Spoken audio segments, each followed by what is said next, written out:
Muy buenos días, estudiantes de grado octavo.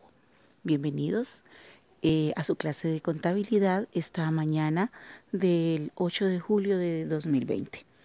Bueno, mis queridos estudiantes, hoy vamos a dar inicio a la práctica contable del documento que nos tiene entretenidos por estos días, que es el comprobante de diario de contabilidad.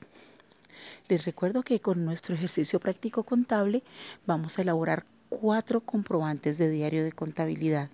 El primero de ellos pues será el comprobante de diario de apertura, que como ya les había explicado anteriormente es un documento que se hace una única vez en toda la vida de la empresa y se elabora con los aportes que hacen los dueños, inversionistas o socios de la empresa para dar inicio a la misma. Entonces, vamos a ver cómo queda elaborado el comprobante de apertura de nuestro ejercicio práctico contable. Aquí lo tenemos. Como ya les había indicado, las partes de nuestro documento, en el encabezado tenemos el nombre completo de nuestra empresa, que para el ejercicio que estamos haciendo se llama Almacén Credit Octavo Limitada. Luego en el siguiente renglón está el nombre y número de documento. Para este caso es comprobante de diario número 001 de apertura, ¿sí? Porque es el que estamos haciendo para dar inicio al negocio.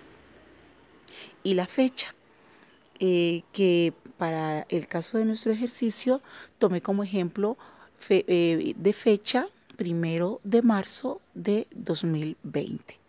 ¿Sí? Entonces aquí ya está el encabezado de nuestro documento. Ahora vamos con el cuerpo del documento. Recuerden que el cuerpo del documento está conformado por una serie de columnas. Una de ellas se llama código y fecha, la otra se llama cuentas y detalle, una doble columna para parciales y otra doble columna para totales. En la columna de código y fecha se escribe el código de las cuentas y subcuentas que participan en el ejercicio en estricto orden de la estructura del PUC y la fecha en la que me tocó abrir esa cuenta. En este caso tenemos la primera cuenta de la estructura del PUC, que es del activo y se llama caja 1105. ¿Por qué nos tocó abrirla en este ejercicio o en este ejemplo que estamos haciendo? Pues el 1 de marzo los socios dieron inicio al negocio con unos aportes. Entonces hay que decir o explicar de una manera muy breve por qué me tocó abrir la cuenta caja. Entonces, según el ejercicio dice que el 1 de marzo de 2020, por aporte en efectivo del socio A, que dio para apertura del negocio 40 millones de pesos. Y el mismo día, por aporte en efectivo del socio B, 30 millones de pesos. Y va al debe, entra a caja al debe, por eso está al debe en los parciales. Y la suma de esos dos valores, observen, da 70 millones en el débito de totales. Y si observan mejor, está ese 70 millones al frente del nombre y del código y nombre de la cuenta caja, ¿sí? Siempre que hagamos los parciales, esos valores los tenemos que sumar y al frente de la cuenta colocamos el valor total de lo que sucedió con esa cuenta en esa oportunidad. Entonces, en este caso, ese día entraron 70 millones a caja, 40 por aporte del socio A y 30 por aporte del socio B. Luego en ese mismo orden, y recuerden que solamente es con los aportes de los socios, tenemos la cuenta 1504, terrenos, que ese terreno fue aportado por el socio B. El socio B aportó, ambos aportaron 40 millones, pero el socio B aportó 30 en efectivo y 10 en un terreno. Entonces, eso es lo que estamos diciendo aquí, que el 1 de marzo, por aporte del socio B, este terreno al debe 10 millones de pesos. como no hubo otra cosa más que hacer, colocamos rayitas. Ah, eso me faltaba decirles. Cuando terminamos de relacionar todo lo que pasa con una cuenta al debe y al haber, trazamos una línea que indica que vamos a hacer una sumatoria.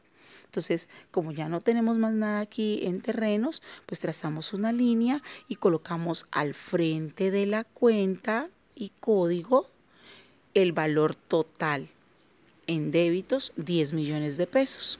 Observen, 10 millones. Y por último, la cuenta 3115, que es la cuenta en la que se hace relación a los aportes sociales, a los aportes que hicieron los socios. Y se dice cómo fueron esos aportes en la misma fecha, 1 de marzo de 2020, por aporte del socio A, 40 millones de pesos al haber. Por aporte del socio B, 40 millones de pesos, que también están al haber de la columna de parciales. Y la sumatoria de esos 40 millones de pesos de cada uno de ellos, pues me da 80 millones, que está en créditos en la columna de totales y al frente del código y nombre de la cuenta. Observa, código y nombre de la cuenta. Bien, y finalmente, para ya terminar el documento, decimos que estos asientos contables se hicieron, o estos registros se hicieron para registrar los aportes de los socios para dar inicio al negocio. Aquí ya nos queda elaborado nuestro CD de apertura o inicial.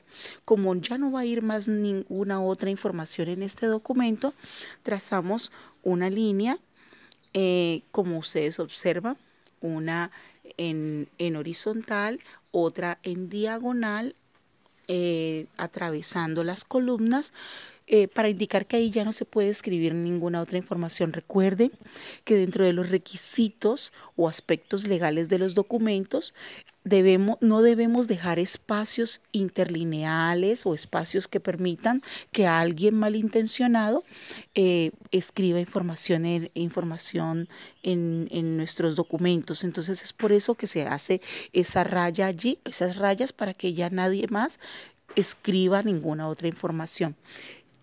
Otra cosita, como este es un documento y les digo que no se debe dejar espacios interlineales, se debe hacer a renglón seguido. Yo aquí opté por dejar un cajoncito después de cada dato importante, pero era para que no se viera tan amontonado y ustedes visualmente entiendan mejor. Pero cuando lo estamos elaborando en la realidad, no debemos dejar espacios interlineales. ¿De acuerdo, hijos? Bien, ahora vamos a la parte final. Recuerde, la única columna que se suma y que tiene que dar valores iguales es la columna de totales, ¿sí?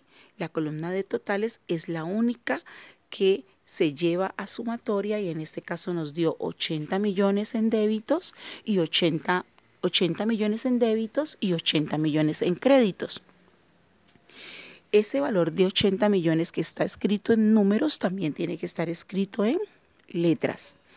Ahí donde dice son, entonces va el valor en letras.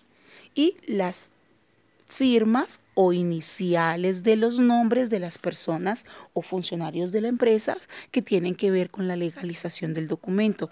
Es decir, quién lo elabora, quién lo revisa, quién lo aprueba y quién lo contabiliza. ¿De acuerdo? Entonces, ahí damos por terminado nuestro comprobante de diario de apertura. Así nos debe quedar. Bien, hijos, entonces en un momento nos vemos para decirles qué vamos a hacer con esta información que les acabo de suministrar.